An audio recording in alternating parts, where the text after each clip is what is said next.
21শে জুলাইয়ের যে মঞ্চ, এটা তৃণমূল কংগ্রেস বলে শহীদের মঞ্চ, কিন্তু আদতে কি এটা শহীদের মঞ্চ? এই মঞ্চটা তো চোরেদের মঞ্চ। অ্যাকচুয়ালি চোরেদের গেট টুগেদার হয় 21শে জুলাই, এবং সেখানে ডাকাত রানী তিনি আর কি প্রতিশ্রুতি দেবে? ভোট লুট করতে হবে এবং আগামী দিনে কিভাবে আবার ক্ষমতায় থেকে চাকরি চুরি করতে হবে, এইসবেরই পরিকল্পনা ওখানে হয়। দিনের যে মঞ্চ থেকে মূলত একটা মানে ধর্মীয় সাম্প্রদায়িকতার একটা প্রতিযোগিতা। আদতে এই সরকারটা একটা হচ্ছে টাকা মারার কর্পোরেশন। হ্যাঁ, টিএমসি অ্যাকচুয়ালি টাকা মারা কর্পোরেশন। শহীদদের স্মরণে কোনো একটা প্রোগ্রাম, সেখানে ডিজে বাজিয়ে ডান্স হচ্ছে বা মোচ্ছব করে খাওয়া দাওয়া হচ্ছে, এটা হয়। পশ্চিমবাংলার না বাঙালি পরিযায়ী শ্রমিকদের সুরক্ষা দিতে পেরেছেন, না এখানে শিক্ষিত যারা বেকার তাদের কোনো দিশাদান। মুখ্যমন্ত্রী 21-এর মঞ্চ থেকে অনেক কিছু প্রতিশ্রুতি দিয়েছে, কিন্তু যারা চাকরি হারিয়েছে তাদের বিষয়ে তেমন কোনো কিছু বলতে শোনা যায়নি। এ বিষয়ে আপনাদের অভিমত কি? না, অভিমত কিছু নেই। আসলে 21শে জুলাইয়ের যে মঞ্চ, এইটা তৃণমূল কংগ্রেস বলে শহীদের মঞ্চ, কিন্তু আদতে কি এটা শহীদের মঞ্চ? এই মঞ্চটা তো চোরেদের মঞ্চ। অ্যাকচুয়ালি চোরেদের গেট টুগেদার হয় 21শে জুলাই, এবং সেখানে ডাকাত রানী তিনি আর কি প্রতিশ্রুতি দেবেন?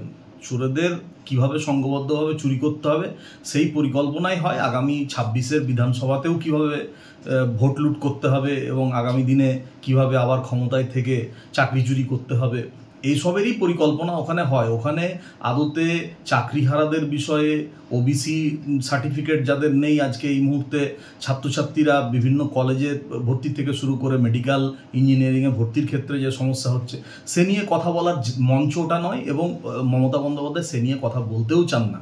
এবং আপনারা জানেন যে এদিনের যে মঞ্চ থেকে মূলত একটা মানে ধর্মীয় সাম্প্রদায়িকতার একটা প্রতিযোগিতা চলেছে।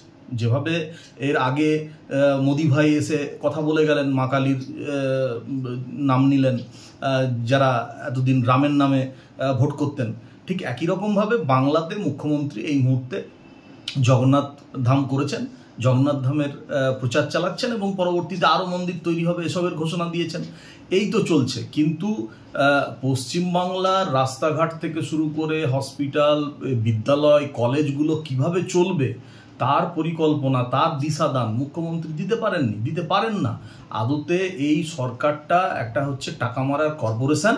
হ্যাঁ, টিএমসি অ্যাকচুয়ালি টাকা মারা কর্পোরেশন। এই কর্পোরেশন কিভাবে তোলা আদায় করবে? আজকে পশ্চিমবাংলার মানে প্রাইমারি স্কুল থেকে শুরু করে মানে এমএসকে এসএসকে থেকে শুরু করে সমস্ত জায়গা থেকে তোলা আদায় করছে বিভিন্ন প্রতিষ্ঠান থেকে। সেই প্রতিষ্ঠানে আজকে শিক্ষক নেই, শিক্ষক না থাকার কারণে পড়াশোনার পরিবেশটা যে জায়গায় যাচ্ছে সে নিয়ে কোনো কথা আছে?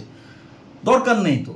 আজকে মুখ্যমন্ত্রীর যে 21শে জুলাইয়ের আয়োজন, সেখানে আপনি বলুন যে কোনো সভ্য দেশে বা কোনো সভ্য সমাজে এটা কখনো আমরা দেখতে পাবো কি যে শহীদদের স্মরণে কোনো একটা প্রোগ্রাম, সেখানে ডিজে বাজিয়ে ডান্স হচ্ছে বা মোচ্ছব করে খাওয়া দাওয়া হচ্ছে? এটা হয় না। এটা আসলে একটা চোরেদের উল্লাস মঞ্চ। সেই উল্লাস মঞ্চ থেকে উনি আবল তাবল অনেক কিছুই বকবেন, কিন্তু আদতে তিনি পশ্চিমবাংলার না বাঙালি পরিযায়ী শ্রমিকদের সুরক্ষা দিতে পেরেছেন, না এখানে শিক্ষিত যারা বেকার তাদের কোনো দিশাদান করতে পেরেছেন, নাকি যোগ্য চাকরি প্রার্থীদেরকে চাকরি ফিরিয়ে দেওয়ার ব্যাপারে তিনি সঠিক দিশাদান করতে পেরেছেন। এই তো হচ্ছে পশ্চিমবাংলার অবস্থা।